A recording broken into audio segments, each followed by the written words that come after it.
N'hésitez pas à liker la vidéo si elle vous plaît et si vous êtes nouveau sur la chaîne, n'oubliez pas de vous abonner et d'activer la notification pour ne rater aucune de nos prochaines vidéos. Allez, on commence. Bonjour à toutes et à tous. Je m'en viens vers vous faire cette capsule un peu en vrac, sans rien avoir préparé, parce que l'heure est grave. Et je vais vous expliquer pourquoi. Je viens d'un entretien avec le fisc et la personne qui m'a reçue m'a dit la chose suivante. La France est en train de se mettre en faillite parce qu'elle est endettée à 3100 milliards d'euros. D'accord? Ce qui signifie, c'est que les banques vont fermer les unes après les autres, en tout cas pour les moyennes banques, que les prestations sociales vont être arrêtées d'être versées d'ici 2030 et que toutes les petites entreprises qui bénéficiaient des aides de l'État, etc., vont être appelées à rembourser leurs dettes avec une instance, ce qui fait qu'il va y avoir beaucoup d'entreprises qui vont fermer d'ici peu. Ça, c'est la première des choses, donc elle m'a dit. Donc elle m'a conseillé de retirer tout ce qui était au niveau des caisses d'épargne, etc. Parce qu'il va y avoir une razzia sur les caisses d'épargne. C'est en cours de préparation. Les lois sont passées en catimini. Derrière les lois des retraites qui sont passées en 49.3. Il y a d'autres lois qui sont passées sous couvert. Donc ils sont très intelligents. Et ce que je veux vous dire, c'est qu'il n'y aura pas de retraite non plus. Donc il faut arrêter de croire à un système dit constitutionnel qui ne l'est plus au jour d'aujourd'hui. La Constitution est en train d'être ôtée, est en train d'être détruite. Et je crois qu'il y a peu de chrétiens qui réalisent en fait la conjoncture actuelle dans laquelle nous sommes. Ça veut dire qu'on va arriver à un degré d'inflation de 100%. Hein. Vous savez, souvent les chrétiens ils disent oui, dans les derniers temps, sans la marque de la bête, on ne pourra plus ni vendre ni acheter. Mais il y a bien d'autres étapes avant qu'on appelle les douleurs de l'enfantement et qui ne sont pas entendues. J'entends souvent parler des vierges folles et des vierges sages, et je crois que la pandémie, le Covid, etc., ça a été un cri de réveil et que très peu l'ont entendu parmi les chrétiens. Alors au-delà des divisions que ça a pu faire, au-delà j'ai envie de dire, des partis pris dont Dieu n'a strictement rien à faire, hein, qu'on s'entende, je crois que ça a été un réveil en fait, et très très peu l'ont entendu. Ce qu'il faut comprendre, c'est que ce réveil, il était aussi pour les vierges sages, d'accord. La seule différence, elle est très très ténue, hein, c'est que les vierges folles et les vierges sages avaient toutes des lampes, c'est-à-dire elles avaient toutes le Saint-Esprit. Et elles avaient toutes de l'huile, ça veut dire le feu du Saint-Esprit, ça veut dire la connaissance, ça veut dire qu'elles étaient remplies elles aussi du Saint-Esprit. Seulement, il y en a une d'entre elles, les 5 d'entre elles, n'avaient pas assez rempli leur lampe d'huile. D'accord? Ça ne veut pas dire qu'elles n'en avaient pas, c'est qu'elles n'étaient pas assez remplies, c'est-à-dire qu'elles n'étaient pas assez réveillées sur ce qui se passait. Et elles se sont laissées surprendre. Et je crois que l'état de l'Église aujourd'hui, c'est une Église endormies. Elles cherchent les manifestations du Saint-Esprit, mais elles ne vivent pas le Saint-Esprit. La foi chrétienne est devenue quelque chose de culturel, au même titre qu'aux États-Unis, et on se gargarise, on se fait du bien à ses émotions, un petit peu comme on ferait du développement personnel, où c'est moi, je, et le peuple, le corps de Christ en tant que tel n'existe pas. J'ai une amie qui m'a dit, lorsque nous avons partagé la Sainte Seine chez elle, elle a eu ce petit réma qui est magnifique. Et elle disait, mais en fait, lorsque nous prenons le corps de Christ, le pain et le sang du Christ, en fait, cela signifie qu'on est du même sang. C'est-à-dire qu'on est de la même famille, du même corps. Et le problème, c'est qu'aujourd'hui, c'est chacun pour soi et Dieu pour tous. Je l'entends souvent, cet adage, depuis que je suis toute petite, oh, aide-toi et le ciel t'aidera. Ça veut dire quoi? Ça veut dire en gros, démerde-toi, moi j'ai mon Dieu pour moi, et il pourvoit pour mes besoins, mais toi, débrouille-toi avec lui. Et en fait, on n'a pas compris que l'Église en tant que telle, vous savez, on parle souvent de l'Église où ils vendaient tout et ils se mettaient en commun et puis on se dit ah mais ça c'est de l'ancienne époque, ça c'est aujourd'hui ça n'a plus lieu d'être, etc. Mais Dieu est en train de dire à ses enfants rassemblez-vous. Vous savez quand les vierges folles et les vierges sages se sont réveillées, elles étaient toutes ensemble. Et on a oublié ce petit détail là. Hein. Elles se sont toutes réveillées, elles étaient ensemble. Euh, les amis. Euh, il faut se rassembler. Il faut se rassembler parce que les temps vont devenir difficiles. Et je suis fatiguée d'entendre des prophéties, fatiguée. Alors je vais peut-être pas passer, je vais peut-être décevoir des gens, mais peu importe. Je suis fatiguée d'entendre des prophéties qui disent le réveil arrive, le réveil arrive. Le réveil arrive parce que les vierges sages ont pris soin de remplir leur huile. C'est tout ce qui va se passer. Parce qu'il est dit dans les derniers temps, trouverai-je la foi sur cette terre. La foi d'un plus grand nombre se refroidira. les douleurs de l'enfantement arrivent, les tentations arrivent. Et je crois qu'aujourd'hui, dans le peuple de Dieu, il y a beaucoup de tentations. Les gens, en fait, sont endormis par le divertissement, sont endormis par un système qu'ils connaissent, qui est un système économique et dans lequel, en fait, duquel ils n'arrivent pas à sortir.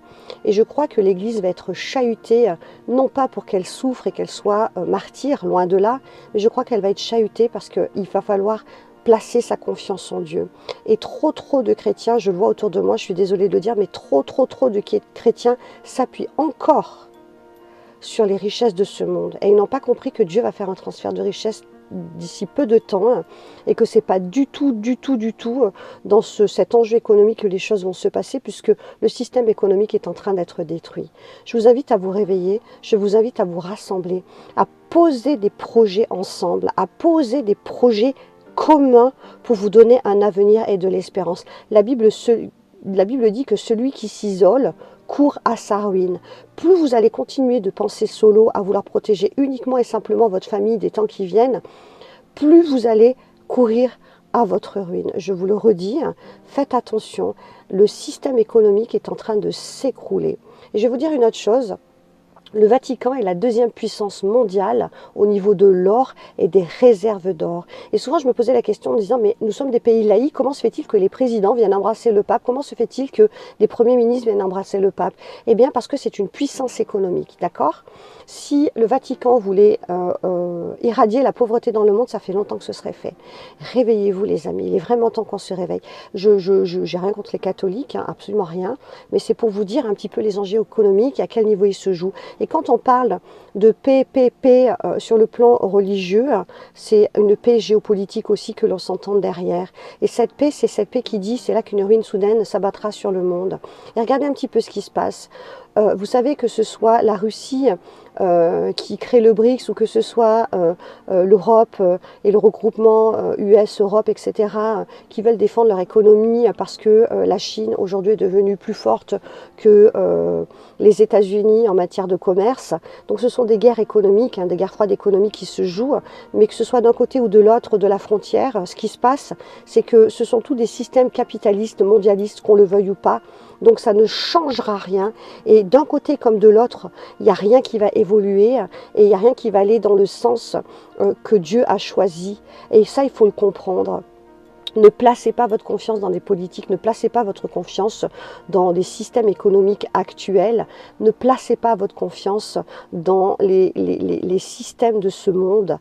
Faites attention, vous chrétiens, qui avez tendance à vous gargariser d'avoir été bénis, d'avoir de jolies maisons, d'avoir de jolies voitures. Dieu n'est pas contre la bénédiction et l'abondance, mais tellement pas du tout.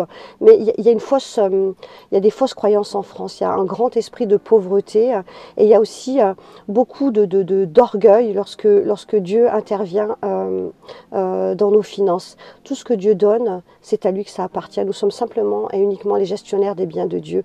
Et quand on comprend ça, on se positionne devant lui, on dit « Ok Seigneur, qu'est-ce que nous devons faire? Quels sont tes plans ?» pour faire descendre ton royaume. Le royaume de Dieu, c'est pas que l'église, 4 murs, c'est pas que les dons spirituels, c'est une vie pleine et entière, une vie abondante, que ce soit dans les entreprises, que ce soit dans l'agriculture, que ce soit dans toutes sortes de domaines. Le problème, c'est que la société est devenue ce qu'elle est parce que les chrétiens n'ont pas pris leur place. Et si les prophéties de Dieu s'accomplissent au niveau de l'Apocalypse et toutes ces prophéties, c'est parce que nous, chrétiens, nous n'avons pas pris notre place et nous nous sommes endormis. Et je m'inclus dans ce que je dis, parce que j'ai longtemps dormi, parce que je me suis réveillée il n'y a pas très longtemps, parce que c'est Dieu qui m'a réveillée avec force et puissance. Et il y a une notion de devoir racheter le temps. Quand on dit racheter le temps, c'est ces vierges folles qui sont allées chercher de l'huile. Et pendant qu'elles sont allées acheter de l'huile, l'époux a fermé les portes des noces. Et le problème, c'est qu'on est vraiment dans cette dynamique-là où les portes vont être fermées et que le temps n'aura pas été racheté et que on va sortir du temps de grâce pour entrer dans le temps de la rédemption. Et ça va être très compliqué, ça va être très difficile. Dieu a un plan de rédemption et nous, en tant que chrétiens, nous devons le mettre en place. Et c'est ce qu'il faut que nous comprenions. Hein, c'est bien d'être sauvé, c'est bien de dire qu'on a une place dans le royaume de Dieu, mais c'est bien de participer au royaume. Hein, de ne pas s'endormir sur ses lauriers en disant « Oh, de toute façon, je suis sauvé, moi et ma famille, je suis sauvés, Jésus revient bientôt, je n'ai rien à craindre. » C'est faux. Et archi faux. Et je suis désolée peut-être d'être alarmiste ou de heurter certaines sensibilités chrétiennes, mais il est vraiment temps que les chrétiens s'unissent pour les projets de Dieu. Il est vraiment temps que les chrétiens cherchent la volonté de Dieu et qu'ils arrêtent de jouer individuellement avec leur salaire, leur maison, leur voiture, leur possession. Il faut comprendre que Dieu, dans ces derniers temps, il a dit qu'il allait donner les richesses injustes aux justes. Et je vous invite à chercher ce que ça veut dire et à comprendre ce que ça veut dire. Les amis, je vous laisse avec cette pensée et je vous demande vraiment de chercher le Saint-Esprit qui est une personne, qui n'est pas un ressenti, qui n'est pas un sentiment, mais qui est une personne, qui nous guide dans toute la vérité, qui est la manifestation de la puissance de Dieu sur terre, qui accomplit les prodiges et les miracles, parce que l'Esprit de Dieu, c'est sa parole vivante et manifestée. Je vous invite à chercher, à prier en langue plus que jamais, afin que vous ayez des directions et des rémas pour savoir ce que vous devez faire. Les temps sont courts, il reste encore quelques temps, mais ils sont courts, et si vous ne vous mettez pas en action maintenant, vous allez manquer d'huile. Je vous le redis, vous allez manquer d'huile. Prenez soin de vous les amis, et que Dieu vous bénisse. Amen. Que pensez-vous de cette vidéo? Est-ce que vous êtes d'accord? Est-ce que vous n'êtes pas d'accord? Ou est-ce que vous voyez les choses autrement? Ou si vous avez reçu autre chose qui va avec ce message, laissez un commentaire. Si cette vidéo vous interpelle, si cette vidéo vous parle, laissez un commentaire. Partagez vos rêves, vos expériences de mort imminente, vos expériences spirituelles à l'adresse ci-dessous, visiontransformation.info@gmail.com. Nous connaissons en partie, nous prophétisons en partie, donc plus nous en savons et mieux nous marchons.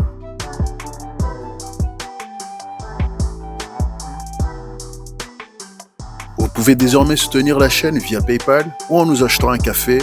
Les détails sont dans la description.